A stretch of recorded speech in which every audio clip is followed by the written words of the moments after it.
Good morning. This is Horizon's Middle East and Africa. Our top stories this morning. The tech rout spreads. Asian stocks drop after a U.S. chip sell-off drags Japan and South Korea's semiconductor stocks lower. Chip gamble. Apple eyes Chinese memory suppliers despite Washington concerns. The move could ease supply shortages but risks a political backlash over national security. And oil slips again. Crude extends losses as Hormuz flows recover. And U.S.-Iran talks progress, with President Trump hailing the latest meetings in Qatar. It's just gone 8 a.m. across the Emirates. I'm Abir Abamar in Dubai. Let's talk about that chip-led sell-off in the U.S. markets that is leading the sentiment, the negative sentiment in Asian stocks this morning. The S&P did close 0.2% lower. We're seeing U.S. futures pointing to a more positive session today, a slightly more positive session today, 0.1% higher for futures this morning. Now, there are two elements that are driving this negative sentiment. One is Apple, which is in negotiations to purchase chips from two Chinese companies, it said yesterday. And then the other one is Meta, so two of the Mag 7 stocks, saying that it is developing plans for a cloud infrastructure. Now, that fueled concerns that Meta may have overbuilt its AI capacity. We saw the SOX index in the United States dropping over 6% yesterday. We've seen these moves in it before, but again, it's outperforming for the year. But a 6% drop yesterday, that is leading this negative sentiment in Asian stocks today.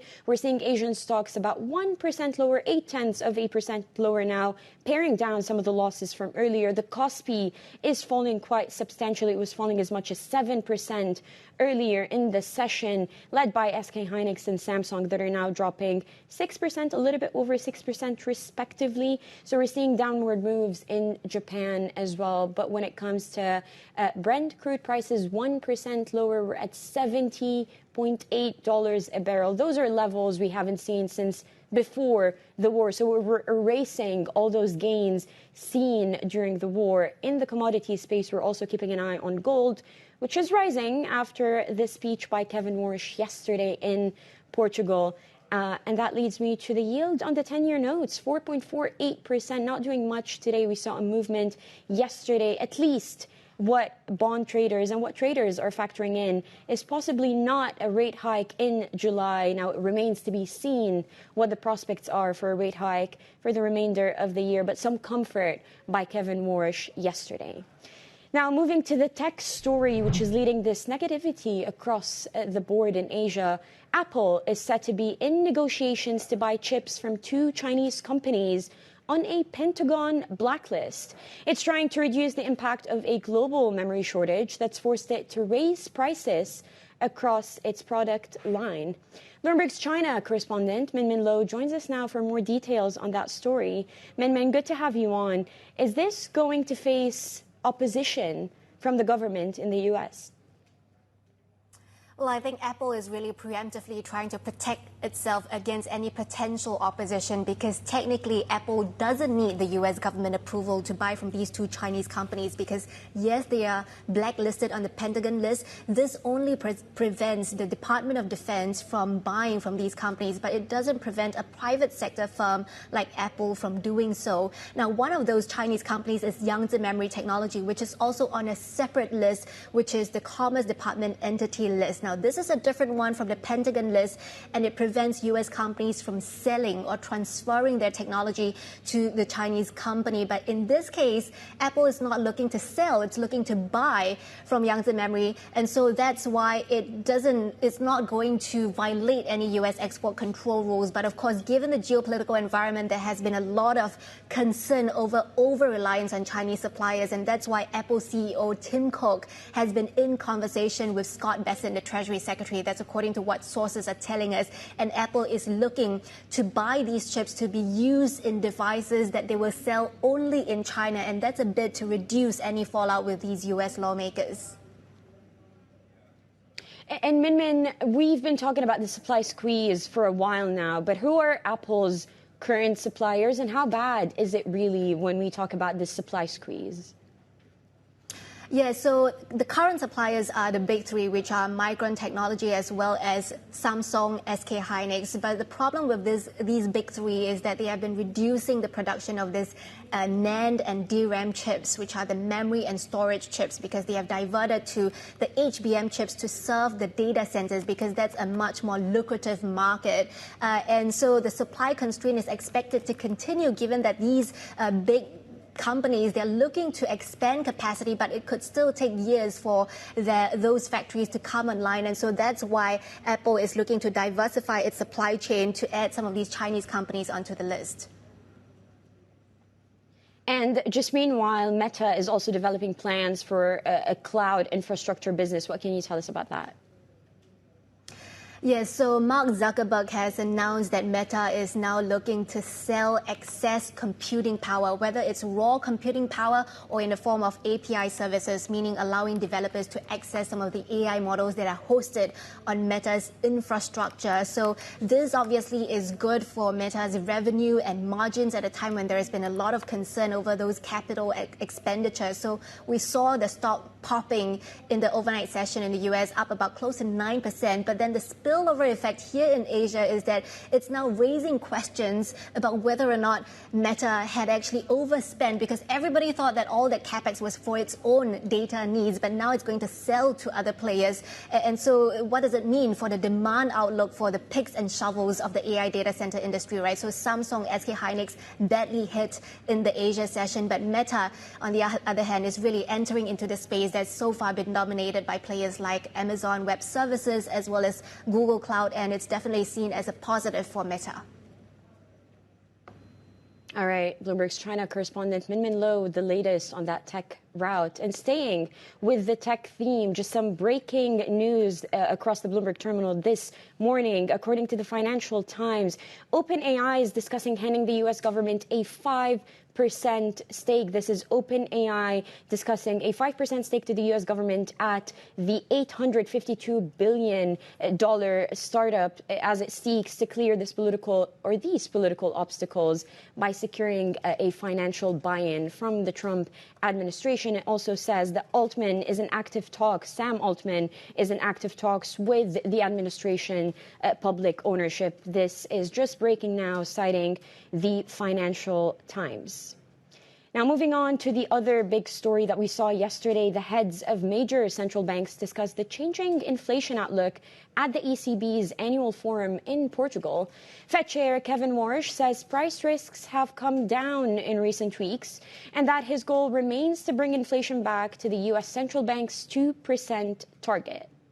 We've all looked around and we've seen that prices are too high, and I don't think I'm the only one on this stage that's recommitted to deliver price stability. I think risks, by the way, that we have to the upside on inflation and to the downside of growth are probably more broadly balanced than they were a few weeks ago as a result of what we're seeing. It is very frustrating. I was very much of the view that we were going to have inflation back at the 2.0 targets, in the late spring. There's a lot of uncertainty out there.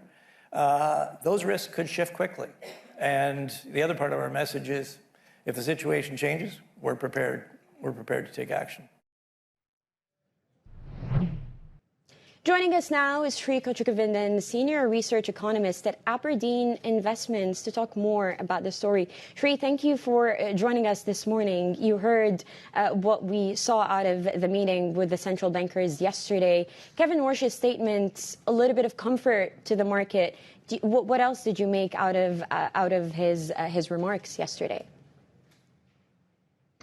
Yes, I think from yesterday, it was a relief. There was nothing extremely different from what he said before, actually. It was very similar to some of the comments that he made during the FOMC press conference a couple of weeks ago. I think the key sort of takeaways there were actually a couple of potentially dovish comments that he had made, that inflation risks were coming down, expectations were coming down. He then reiterated that focus that he has on AI causing the supply side to expand, and the implications that could have for monetary policy. Now, that is very much a longer-term driver, but it was interesting to see that he made those 2 points, whereas the FOMC press conference had been interpreted by the markets as a little bit more hawkish. So I think that was some of the speculation around the speech or the debate, the panel yesterday. So, Sree, how do you think bond traders will react to this? Do you think we'll still see them factoring in rate hikes maybe towards the end of the year? Or is your consensus still holding for the remainder of 2026?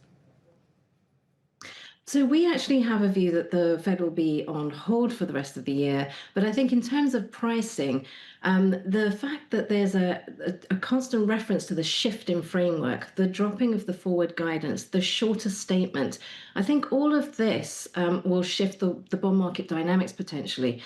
And what it can do is that the front end of the curve could become a little bit more volatile for some time, because of this shift in dynamic there with the communication with the Fed. And I think that's something that we'll be looking for. So it's still pricing in hikes at the moment, despite yesterday's meeting. There was, as I said, there was very little that was new in that meeting to really grab at. And we have this longer term task force and reviews are in place, and that will be very closely watched. I think it seems that from the statements yesterday, he was refusing to really give any guidance, obviously, and really refusing to be drawn into slipping anything in that sense. And just generally, markets have so far really shrugged off tariffs, geopolitical risks, sticky inflation. We're seeing the performance year to date in markets across the board, and it's staggering. Do you think investors are correctly pricing in resilience? I think what they're pricing is there are obviously risks still from the geopolitical side, but I think for now it's a case of even if there is a very fragile ceasefire, I think the markets are looking in terms of the progress that is made, the fact that we have moved on from that intense period of kinetic warfare that we saw in March. I think the fact that there is this ongoing discussion, it is likely to be, a very a fragile ceasefire. As I mentioned, there are 60 days. We were always very cautious of taking everything too optimistically in terms of the ceasefire. We still have a demining process. We still have risks and threats to inflation as we move through the summer, and there is still transits are starting to pick up, but it's still a fraction of what it was before the war. So the inflation risks have not gone away, but yes, they have subsided, as Kevin Warsh has said yesterday. They have subsided, and I think this will help in terms of expectations. But I think the one of the issues is the spillovers to other countries. Obviously, we had that fertilizer disruption, other materials disruption. And countries, yesterday one of the big themes was the yen and what is happening in Japan and the carry trade as well. I think there are these other themes in the market that are starting to become more important. Yeah. So we're moving on from really focusing on the war and the war only. We're moving on to some of the themes that we were looking at before the war, going back to the AI story and the AI trade and the longer term themes, as well as what is happening in other regions and fiscal policy as well. All right, Sree, we're going to have to leave it there. Sree Kochugovindan, Senior Research Economist at Aberdeen Investments. Now, coming up, oil slips as flows through the Strait of Hormuz climb, and there are signs of progress from indirect talks between the U.S. and Iran. We'll get the latest out of the region next. This is Bloomberg.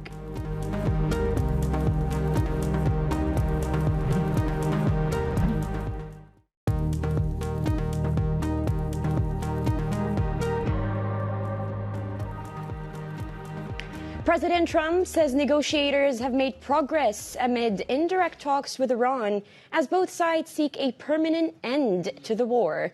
Despite differences over Lebanon and the Strait of Hormuz still looming large, the U.S. says at least 10 million barrels of oil are now flowing through the critical waterway every day. Those boats are coming out of the Hormuz Strait. They're coming out by numbers that nobody ever saw. We're setting records, actually.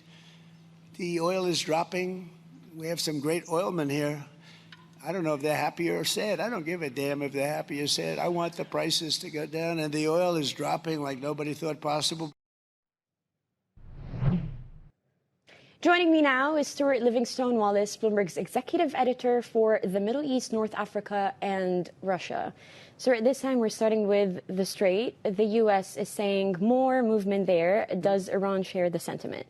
I mean, I think we should start with, is it true or not? And from what we can observe, it does appear to be true, that there are something like 10 million barrels going through a day. In addition, you've got 5 million barrels coming through the alternative pipelines.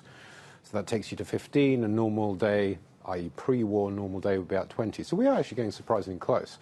Now, how does Iran feel about this? Now, that's a thornier question. And it's clear, I think, from the action over the weekend, it doesn't mind the volume so much. It just clearly would like to extract some revenue from that. I mean, not just from its own oil, which it's struggling to sell, but from everyone else's and all the cargo going through. Yeah. So I think that is going to be the pressure point going forward, as to what extent the world is prepared to cede some sort of system, whether you call it a toll or a fee or whatever it is. Are you going to pay Iran money to go through that strait? It seems adamant on that toll, with or without the blessing of anyone in the region. But where does that leave the state of talks between the U.S. and Iran then? So our understanding is that we will continue the rest of the week with so-called technical talks. And that, again, is going to be a fiercely complex set of issues they're going to have to work their way through. It seems highly unlikely they're going to get it done this week. But hopefully they can make some headway. Quite to what extent they're actually making significant progress on this is really hard to tell, and we've had no details at all. We've had lots of, generalities about it, but the devil's going to be in the detail, and we know, just because we've been working on this file for so long, that detail is incredibly complex. There are going to be big sticking points, so we'll see. We'll see. No details, and we will see. Stuart, thank you as always. Stuart Livingstone-Wallace, Bloomberg's executive editor for the Middle East, North Africa, and Russia. And coming up, despite a booming stock market, many Nigerians still feel locked out of their country's financial revival. That is coming up next. This is Bloomberg.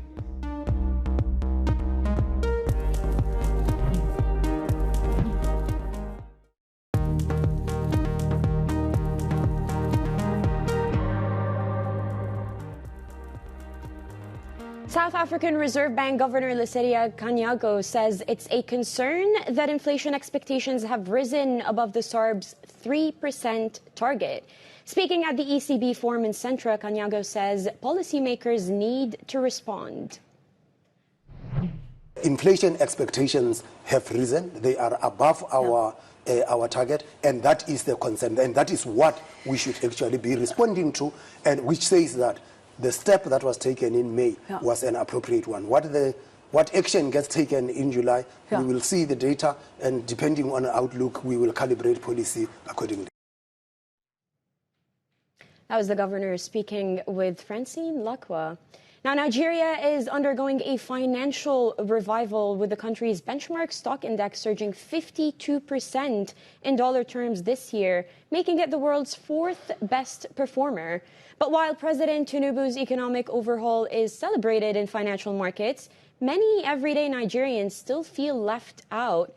Our chief Africa correspondent, Jennifer Zapasaja, joins us now from Johannesburg.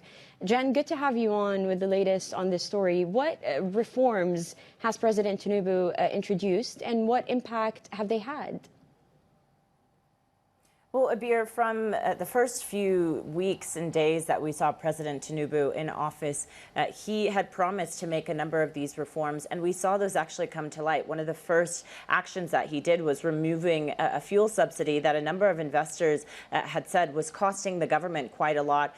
So he removed that. We also saw him actually liberalizing the foreign exchange market, so actually kept breaking down some of the disparity that we had seen between the black market and the official market with the Naira, and also the introduction of electricity tariffs, which for this administration was designed to reduce losses in the power sector. So a number of these actions, as we had seen over the past few years, were unpopular at the time. Many Nigerians took to the streets and expressed their displeasure with the administration because, as you were just pointing out in your intro there, it was hitting their pockets. But again, we we are seeing investors, though, applauding some of these actions, especially given the decade or so that Nigeria's economy had really been experiencing a downturn. So, yes, you mentioned the benchmark stock index has become one of the world's best performers. It could get another boost with the looming Dangote refinery IPO that's coming. The Naira has also strengthened, and we've seen the dollar bonds for Africa's biggest oil producer also return just over 5%. So many investors, again, rewarding the assets in Nigeria for some of the actions taken by the Tinubu administration. When you speak to ordinary Nigerians, that's not necessarily what they're experiencing. And Jen, how would all of this impact the upcoming elections there? It's already becoming a politically fraught issue. We, as Bloomberg, spoke to a number of Nigerians who say that they feel like since the Tinubu administration came in, everything has gone up. From their opinion. And so they turn to a lot of what they heard from President Tinubu on the campaign trail back when he was running and say that they don't know if they're going to be able to vote for him again when the elections come in January of 2027, just given the dent, as they see, to their own pocketbooks. But we've seen some of the opposition figures already framing this election between what they're calling the gap between economic indicators and what investors are looking at and the economic reality for Nigerians. And so we're expecting to see that on the campaign trail. But, you know, it's important to look at some of the data points, though, Abir. We do see, and the IMF has actually noted that nearly 2/3 of Nigerians still do live below the poverty line, while 27 million people still face acute food insecurity. And so when we speak to the administration, I recently spoke to the new finance minister, who does acknowledge there is a lot of work that the administration needs to do in order to close the gap between some of the indicators and the reality. But still, for many Nigerians, they're not seeing it translated, and perhaps they're going to turn to one of the opposition figures like Peter Obi or Atiku Abubakar. All right, Jennifer Sapasaja, our chief Africa correspondent in Johannesburg, on top of these stories. Now, Google and UK actor Idris Elba will fund access to AI tools for African creators with the goal of helping them produce high-quality content faster and more cheaply. The funding will pay for access to Google's Gemini AI assistant and other digital producers for about 100,000 creators across Africa to the value of about $1 million. Now, coming up, the U.S. says crude flows through the Strait of Hormuz have climbed above 10 million barrels a day. We'll discuss what it means for oil markets and traders next. This is Bloomberg.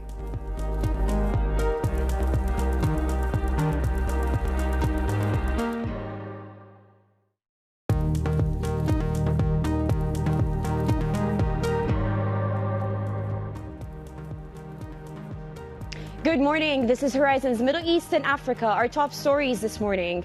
The tech rout spreads. Asian stocks drop after a U.S. chip sell-off drags Japan and South Korea's semiconductor stocks lower. Oil slips again. Crude extends losses as Hormuz flows recover and the U.S.-Iran talks progress, with President Trump hailing the latest meetings in Qatar. And banking on the Gulf. Global banks boost Middle East teams as wartime deal-making surges, driven by AI and defense investments. It's just gone 8:30 a.m. across the Emirates. I'm Abir Abu Omar in Dubai.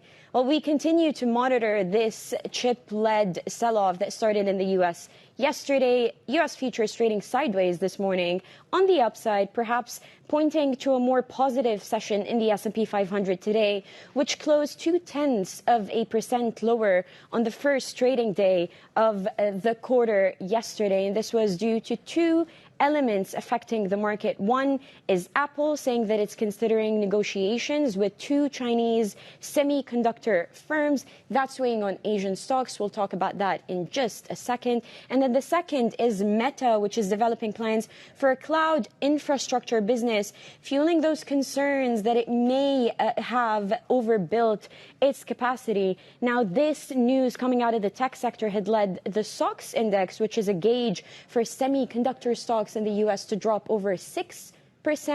yesterday. Its year-to-date performance is still pretty robust, but we're seeing this news pop up in the market every now and then. Now, the contagion is catching up to Asian equities. This morning, we're seeing the MSCI Asia Pacific down 1% at this point. The Kospi in South Korea was dropping as much as 7%. It spared some of those losses, but we're seeing some weighing down on the two largest constituents, SK Hynix and Samsung, as this competition perhaps ramps up from China. The Apple news, we go back to that. And then Brent crude prices, $70.85 a barrel. Again, we have not seen those levels since the start of the war, or since before the start of the war in the Middle East. So we're erasing the gains that we saw during the war time between Iran and the United States. It's extending the losses. We also mentioned that the flows through Hormuz have climbed, according to the U.S. administration, more than 10 million barrels a day in the waterway. And then the yield on the 10-year notes in the United States not doing very much now. It moved a little yesterday. Some comfort from Kevin Warsh during the ECB annual meeting in Portugal yesterday. Now attention turns to the payroll data coming out later today, 8:30 a.m. Eastern time, and that will solidify either a hawkish tilt. What bond traders are expecting is at least no hike for July, but it remains to be seen what the Fed decides to do for the remainder of the year. Now, for the weakness in Asian equities, we've got Avril Hong in our Singapore studio. Avril, what do you have for us? Yeah, Abir, we're seeing Asia stocks down today. The drag and leading losses is coming from South Korea. And no surprises, the culprits are the memory makers, SK Hynix, Samsung Electronics. And to your point earlier, I think investors are reassessing the extent in which we need so much AI build out, especially compounded by these reported plans from Meta, from Apple. That being said, though, it's very interesting how under the hood, you're actually seeing Japanese financial, South Korean financial related stocks, Chinese internet names that have been very beaten down of late. They are actually in the green. So maybe apart from those concerns and worries among investors that the AI-driven rally has outpaced fundamentals, is also what we're seeing the price action today. Investors looking for a fresh narrative in the second half of the year, aside from the very popular chips trade. Now, I would also just highlight what you're seeing in the Korean won. It's down for a fourth session, and this is against the backdrop of that selling that we've been seeing in South Korean stocks. So that is one FX that is not benefiting from the reprieve. We're seeing that slight pullback in the greenback following on from those comments from Kevin Warsh. Abir? All right, Avril Hong with those market details. Thank you as always. Now, turning back to the commodities story, oil is extending its drop for a third day as flows through the Strait of Hormuz climb. Two large convoys of commercial ships were observed crossing the Strait of Hormuz, one of the clearest examples yet of what appears to be an increasingly common navigational tactic to keep maritime traffic safe. Joining us now is Aathira Prasad, Director of Macroeconomics Research at Nasser, Saidi and Associates. Aathira, a pleasure to have you on this morning. Happy to be here. You heard the news about the 10 million barrels. We're seeing a return to normalcy in the Strait of Hormuz. Yes. Morgan Stanley, Goldman Sachs put out a note citing possible oversupply in the market by the end of the year. Are we returning to a fundamental story now? It's difficult to completely say that we are returning to what we used to see before in terms of supply. I think the markets are moving from, the pain shock that was there because when the war suddenly hit and you had the withdrawal of barrels of oil, to somewhat sort of a relief given that the MOU has been signed and Hormuz has reopened partially at least.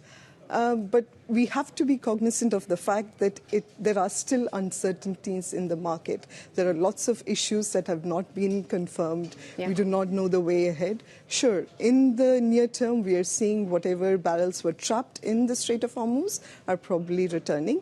Middle East oil exporters are starting to, pump more, and these are bound to come into the market. But you also have to remember that the freight costs are still high, insurance costs are still high, ships have not resumed their normal the number of ships that used to pass through the strait. All those uncertainties are still there. We do not know yet where they're going to go. And then another uncertainty in all of this is the framework of the negotiations itself. It's very fragile. It could fall apart. Do you think the market is underpricing the risk of that?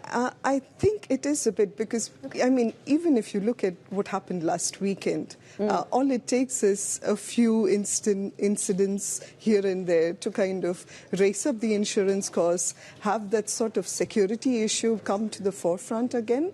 All talks of oil exports and everything notwithstanding, you still need the ships to pass through. Even if the producers are ramping up production, it still needs to get to the end consumer. So there is a long way between, ramping up production on one side and then getting to the suppliers, the end consumers at the end. Yeah. And then in the midst of all of this, GCC countries, including Saudi Arabia and the UAE, were rerouting or trying to double down on other shipping routes, the UAE through Fujairah, Saudi Arabia through the Red Sea. How realistic is it that we'll see new shipping routes once this is all over? I think for us, what we see as one of the positive outcomes that has come from this war that we've seen in the region is that we believe that GCC is going to accelerate investments into such corridors, be it new pipelines, be it new storage facilities, and even land-based corridors, right? You're exploring all kinds of options. Even in Saudi Arabia, if you look at the recent numbers, you will see that Neom port has suddenly ramped up its exports capacity, right? So you're seeing such kind of positive outcomes as a result of this. And I think this is going to continue because it is building resilience for the GCC countries who had not seen such a shock before. So that is definitely a positive that you can look forward, different kinds of alternatives that are there too. Another potential, if the strait closes down again due to some uncertainties, you at least have an alternative. You may not be at the same production levels or the same export capacities as before, but at least you have an alternative avenue that is available for you. It's something, at least, for them, and this could very much be the new reality. But sticking with GCC countries, and OPEC Plus, which has emerged as a very big name over the past couple of months or so, with the UAE leaving, Iraq also possibly touting it's leaving. But they do want to extend supply. What does that mean for GCC countries if that supply is extended? I think you're looking at most of the producers. We have the OPEC Plus meeting announcement coming later on. And you would probably see another token increase from their side. And this is going to have more supply into the market. And you have to also remember that most of the countries that had strategic reserves have pretty much drawn down on them.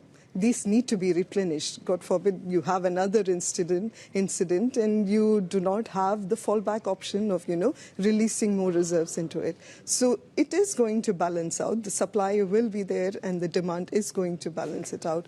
So in all, I don't think we are getting to a stage where, it's going to be just an oil glut. The demand will be there. It might not be at the levels that you had seen before, but it will still be there because the end consumer, you might have greater EV usage or you might have China not consuming as much, but you still have the other side where countries need to replenish their reserves.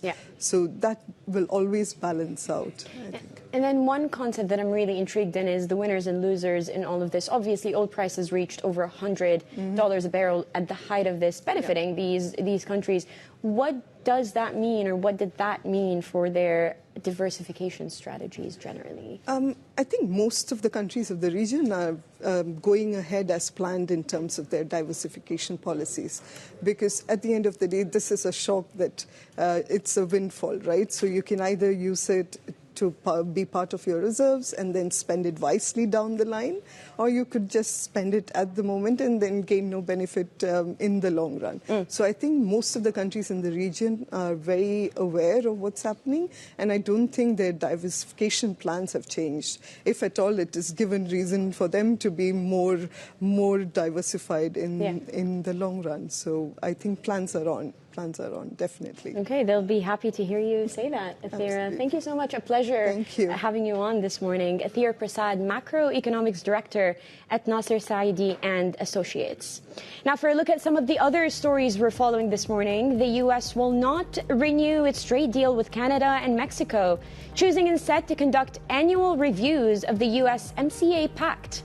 Trade Representative Jamieson Greer told Bloomberg the Trump administration is not prepared to rubber stamp the agreement, which remains in force for another decade. President Trump signed off on the original USMCA in 2020, calling it the best and most important trade deal ever made. Johannesburg is starting a new financial year with a multi-billion rand budget that's not fully funded. This shortfall could potentially deepen a crisis that's already left it unable to pay for power and fuel supplies. The city forecasts an overall budget deficit of 7 billion rand for this fiscal year and has an unfunded budget gap of about 2.1 billion rand. And high fuel prices have helped drive Ghana's annual inflation rate to the highest level this year. Consumer prices rose 5.3% in June. That is compared with 3.7% in the prior month. The Bank of Ghana held interest rates at 14% in May and is expected to keep them steady in July on the back of this data. Now, coming up, Wall Street banks look past the Iran conflict and double down on deal-making in the Gulf. What's driving big deals in the region is coming up next. And as we go to the break, these are the live pictures from the ceremonial reception Prime Minister Narendra Modi and of Japanese Prime Minister Sanae Takaichi. This is Bloomberg.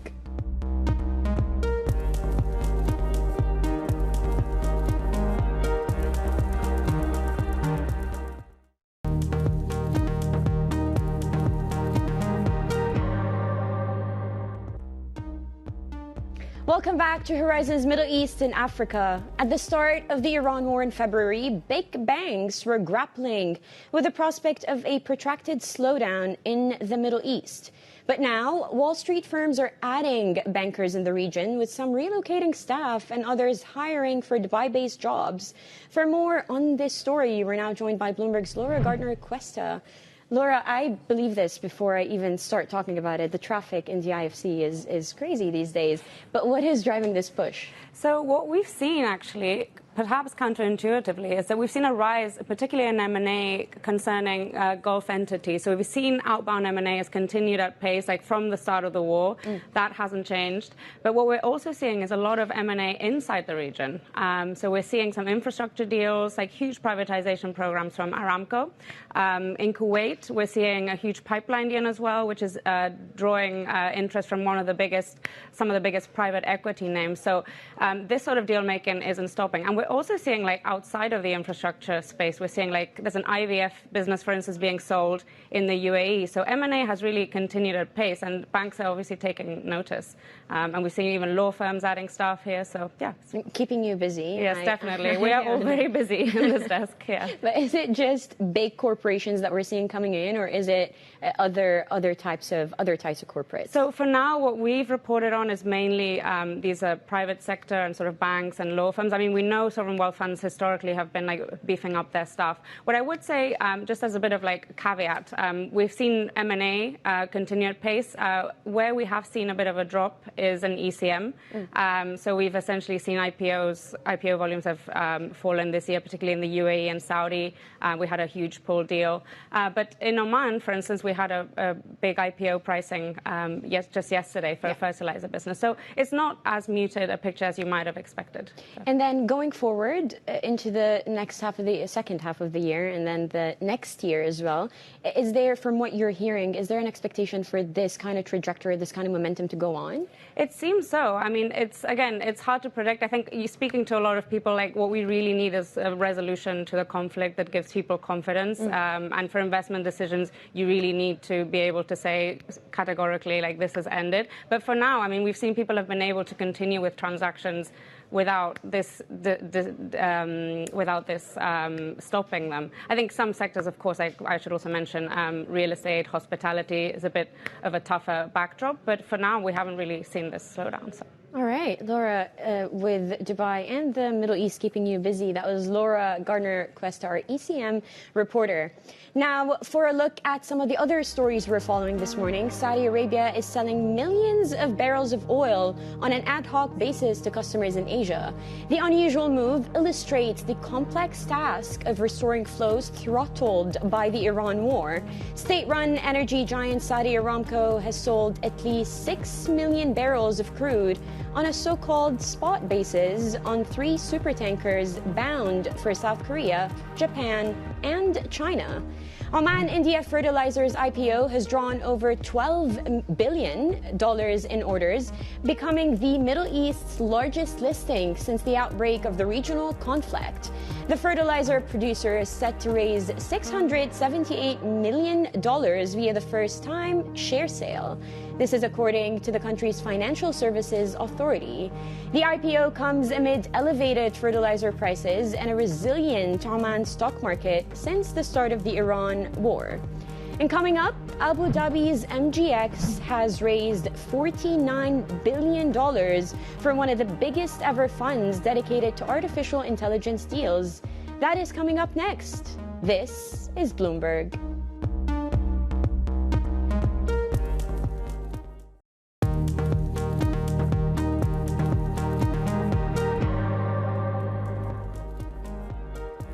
Welcome back to Horizons Middle East and Africa. MGX has raised $49 billion for one of the biggest ever funds dedicated to artificial intelligence deals.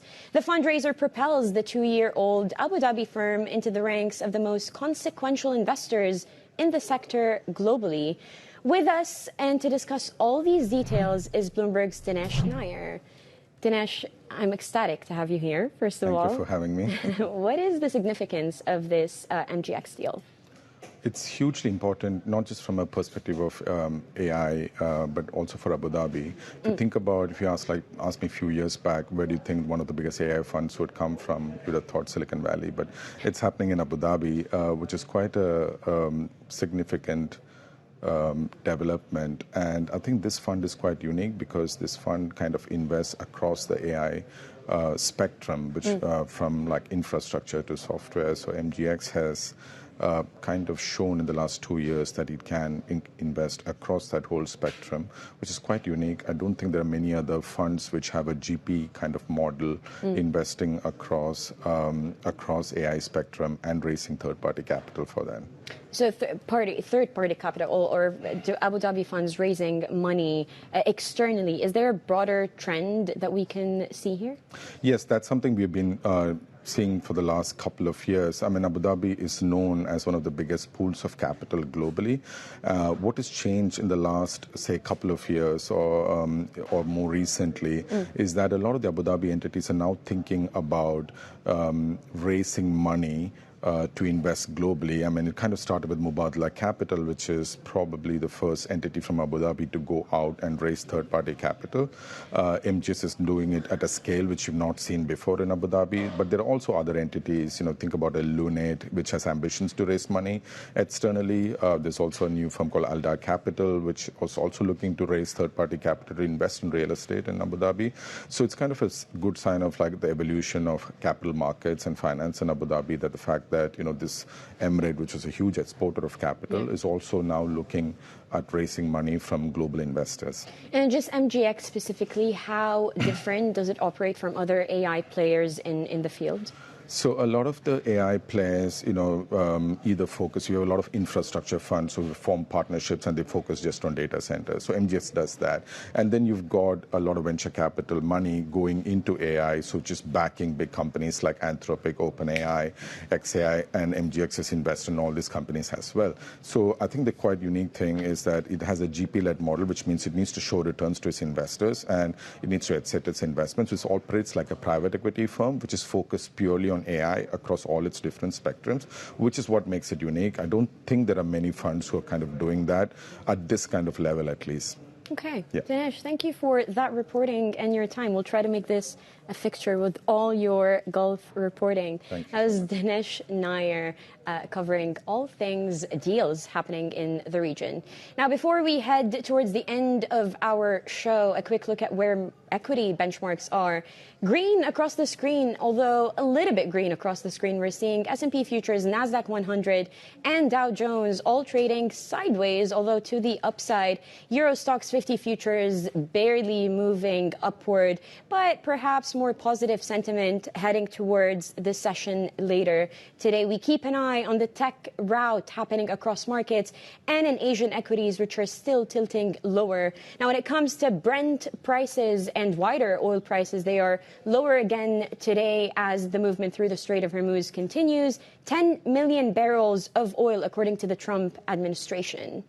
Now, that is it for Horizons Middle East and Africa. I'm Abir Abomar in Dubai. Stick around with us for Daybreak Europe. This is Bloomberg.